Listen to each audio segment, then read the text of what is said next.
Saturday lives in my memory as a day of suspense. It was a day of lassitude too, hot and close, with, I am told, a rapidly fluctuating barometer.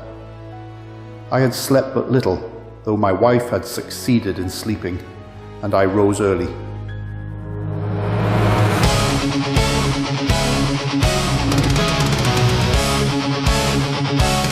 I went into my garden before breakfast and stood listening, but towards the common there was nothing stirring but a lark.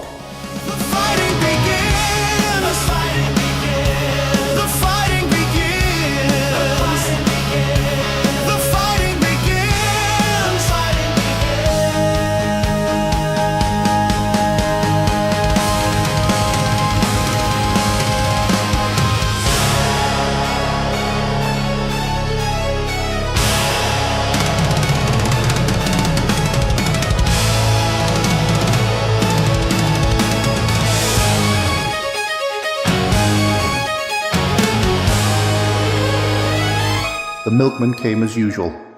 I heard the rattle of his chariot, and I went round to the side gate to ask the latest news. He told me that during the night, the Martians had been surrounded by troops and that guns were expected. Then, a familiar, reassuring note. I heard a train running towards Woking.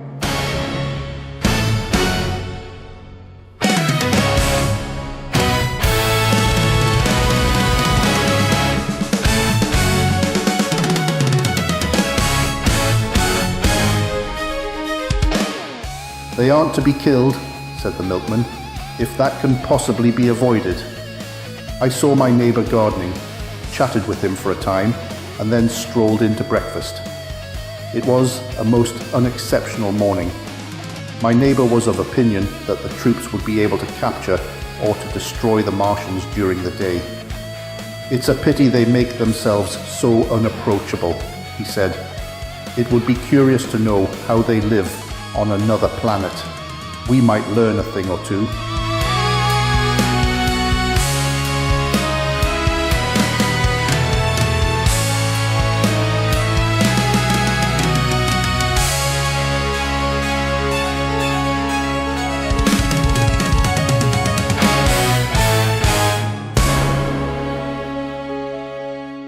He came up to the fence and extended a handful of strawberries, for his gardening was as generous as it was enthusiastic. At the same time, he told me of the burning of the pine woods about the Byfleet golf links. "They say," said he, "that there's another of those blessed things fallen there. Number 2, but one's enough surely. This lot'll cost the insurance people a pretty penny before everything's settled." He laughed with an air of the greatest good humour as he said this. The woods, he said, were still burning, and pointed out a haze of smoke to me.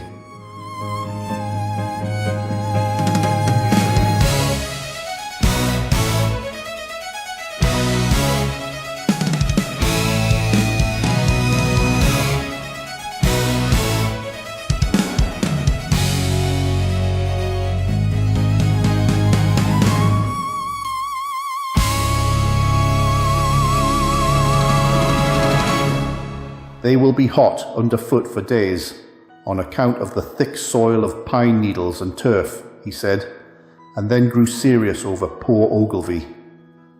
After breakfast, instead of working, I decided to walk down towards the common. Under the railway bridge, I found a group of soldiers, sappers, I think, men in small round caps, dirty red jackets unbuttoned, and showing their blue shirts, dark trousers, and boots coming to the calf. They told me no one was allowed over the canal, and looking along the road towards the bridge, I saw one of the cardigan men standing sentinel there. I talked with these soldiers for a time. I told them of my sight of the Martians on the previous evening. None of them had seen the Martians, and they had but the vaguest ideas of them, so that they plied me with questions. They said that they did not know who had authorized the movements of the troops. Their idea was that a dispute had arisen at the Horse Guards. The ordinary sapper is a great deal better educated than the common soldier, and they discussed the peculiar conditions of the possible fight with some acuteness.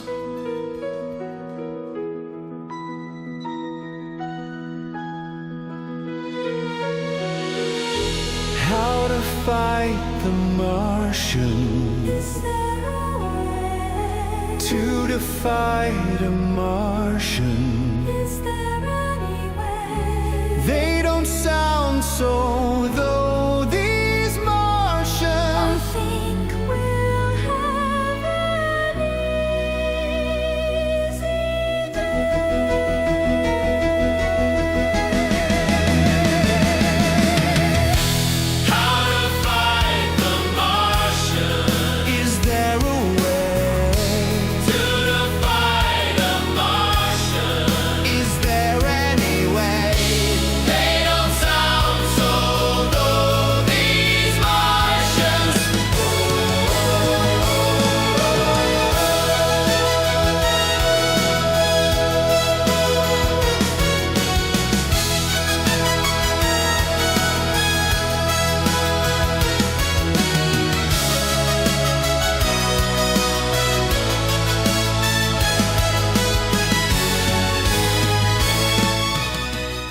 I described the heat ray to them, and they began to argue among themselves. "Crawl up under cover and rush 'em, say I," said one. "Get at," said another. "What's cover against this here heat? Sticks to cook ya. What we got to do is to go as near as the ground'll let us, and then drive a trench." How to fight the Martians?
Blow your trenches.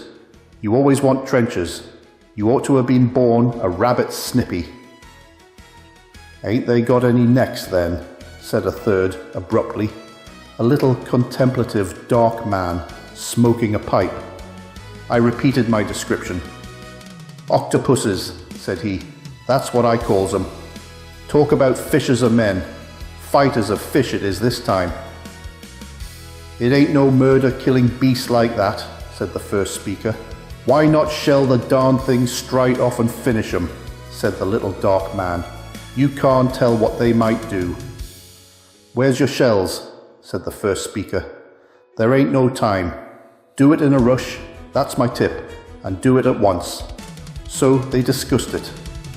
After a while I left them and went on to the railway station, to get as many morning papers as I could.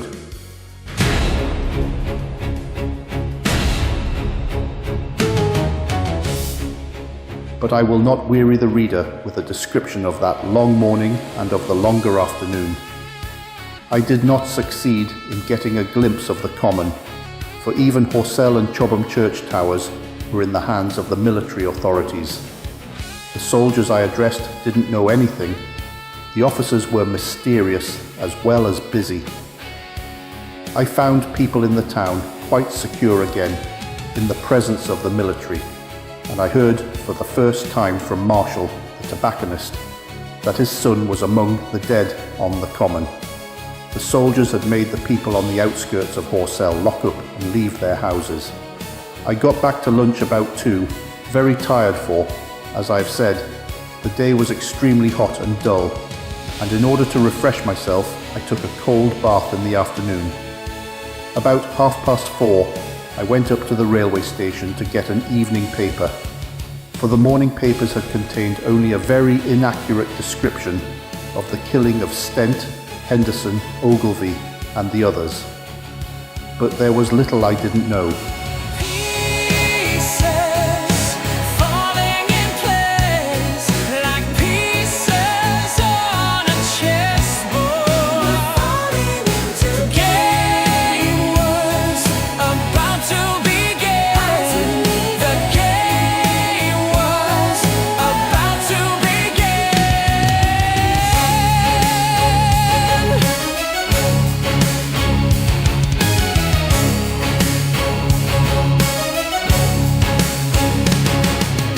The Martians did not show an inch of themselves.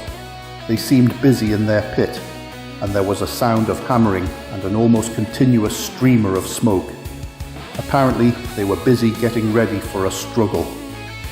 Fresh attempts have been made to signal, but without success, was the stereotyped formula of the papers. A sapper told me it was done by a man in a ditch with a flag on a long pole. The Martians took as much notice of such advances as we should of the lowing of a cow. I must confess the sight of all this armament, all this preparation, greatly excited me. My imagination became belligerent and defeated the invaders in a dozen striking ways.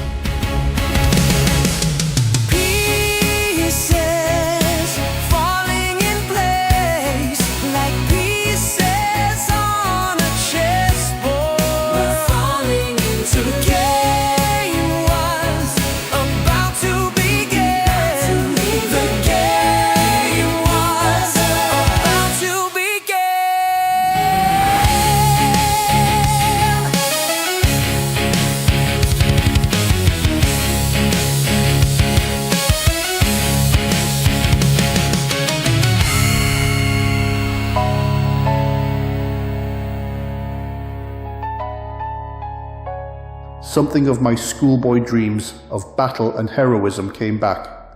It hardly seemed a fair fight to me at that time. They seemed very helpless in that pit of theirs. About 3 o'clock, there began the thud of a gun at measured intervals from Chertsey or Addlestone. I learned that the smouldering pine wood into which the second cylinder had fallen was being shelled, in the hope of destroying that object before it opened. It was only about 5, however, that a field gun reached Chobham for use against the first body of Martians. About 6 in the evening, as I sat at tea with my wife in the summer house talking vigorously about the battle that was lowering upon us, I heard a muffled detonation from the common, and immediately after a gust of firing.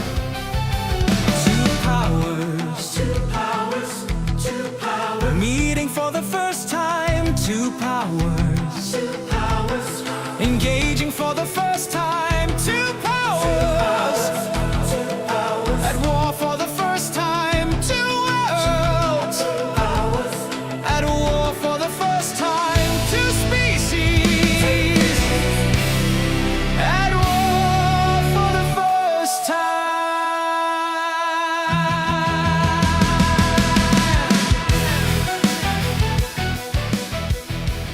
Close on the heels of that, came a violent rattling crash, quite close to us, that shook the ground, and starting out upon the lawn, I saw the tops of the trees about the Oriental College burst into smoky red flame, and the tower of the little church beside it slide down into ruin. The pinnacle of the mosque had vanished, and the roofline of the college itself looked as if a 100-ton gun had been at work upon it. One of our chimneys cracked as if a shot had hit it, flew, and a piece of it came clattering down the tiles and made a heap of broken red fragments upon the flower bed by my study window. I and my wife stood amazed. Then I realized that the crest of Maybury Hill must be within range of the Martian's heat ray, now that the college was cleared out of the way. At that, I gripped my wife's arm and without ceremony ran her out into the road. Then I fetched out the servant, telling her I would go upstairs myself for the box she was clamouring for. "We can't possibly stay here," I said. And as I spoke, the firing reopened for a moment upon the common. Two powers, meeting for the first time. Two powers, engaging for the first time. Two powers, at war for the first time. Two worlds, at war for the first time. Two species, at war for the first time.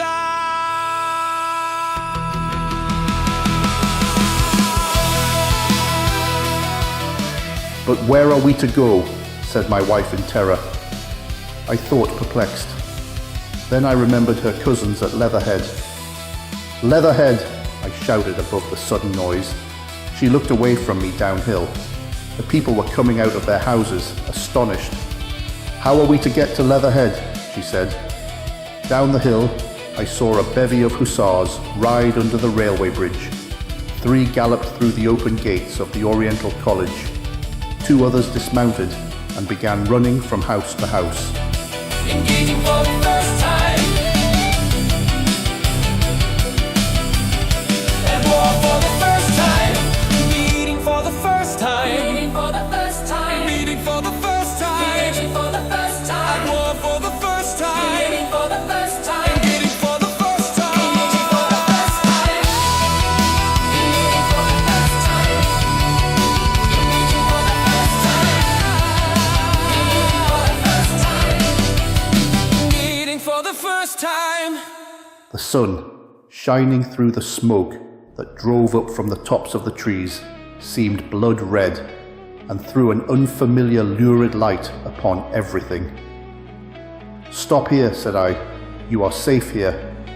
And I started off at once for the Spotted Dog, for I knew the landlord had a horse and dog cart.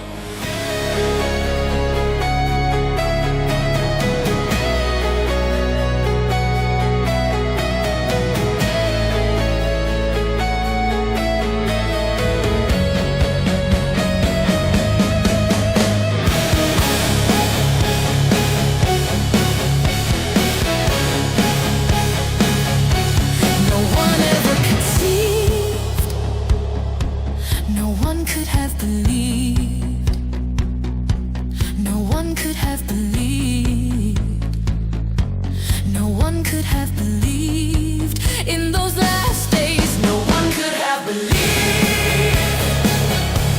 no one could have believed, no one could have believed, no one could have believed in those last days. I ran, for I perceived that in a moment everyone upon this side of the hill would be moving. I found him in his bar, quite unaware of what was going on behind his house. A man stood with his back to me, talking to him. "I must have £1," said the landlord, "and I've no one to drive it." "I'll give you 2, said I over the stranger's shoulder. "What for?" "And I'll bring it back by midnight," I said. "Lord," said the landlord, "what's the hurry?" "I'm selling my bit of a pig, £2, and you bring it back? What's going on now?" I explained hastily that I had to leave my home and so secured the dog cart. At the time, it did not seem to me nearly so urgent that the landlord should leave his. I took care to have the cart there and then, drove it off down the road, and leaving it in charge of my wife and servant, rushed into my house and packed a few valuables, such plate as we had, and so forth. The beech trees below the house were burning while I did this, and the palings up the road glowed red. While I was occupied in this way, one of the dismounted hussars came running up. No one ever conceived, no one could have believed, no one could have believed, no one could have believed in those last days, no one could have believed.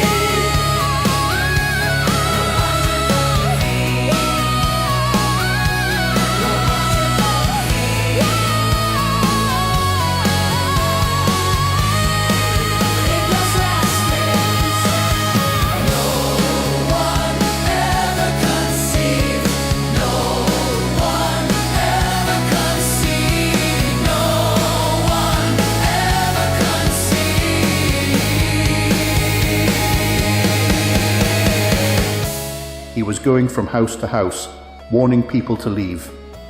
He was going on as I came out of my front door, lugging my treasures, done up in a tablecloth. I shouted after him, "What news?" He turned, stared, bawled something about crawling out in a thing like a dish cover, and ran on to the gate of the house at the crest.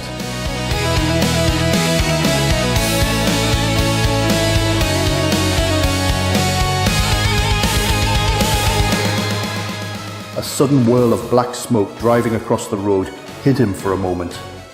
I ran to my neighbour's door and rapped to satisfy myself of what I already knew, that his wife had gone to London with him and had locked up their house. No one ever conceived, no one could have believed, no one could have believed, no one could have believed in those last hours, no one could have believed.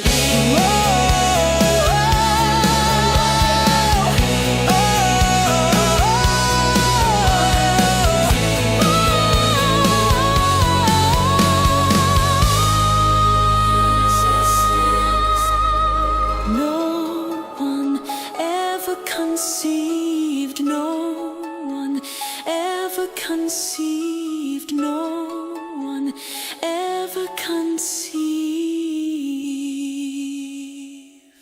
No one ever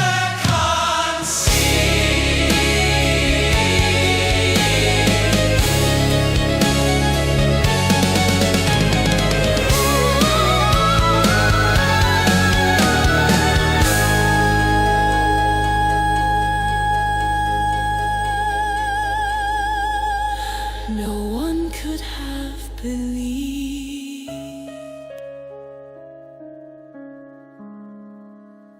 No one could have believed.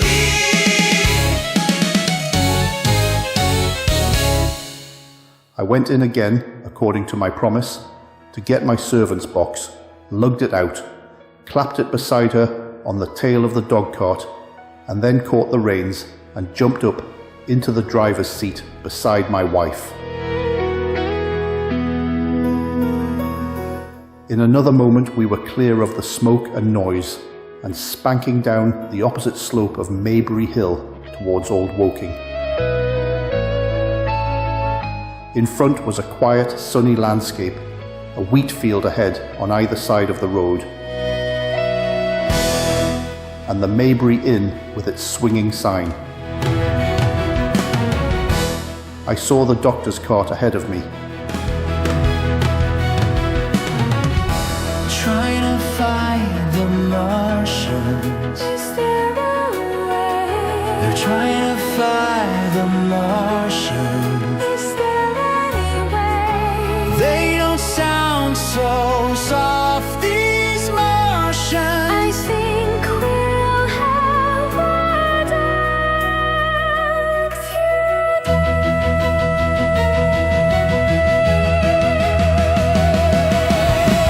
Guns firing at the Martians. The same old way. They're trying to fight the Martians. Is there any way They don't sound so soft, these Martians. I hope we survive these next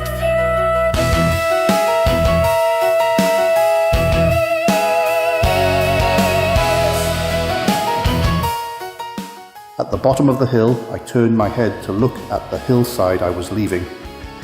Thick streamers of black smoke shot with threads of red fire were driving up into the still air and throwing dark shadows upon the green treetops eastward.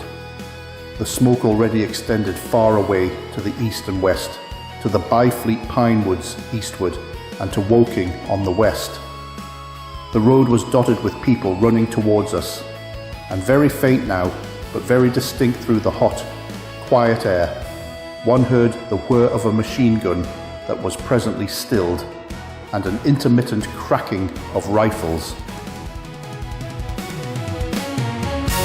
Trying to fight the Martians. Is there a way Trying to fight the Martians. Is there any way They don't sound quite tough, these Martians. these will be some of our worst ever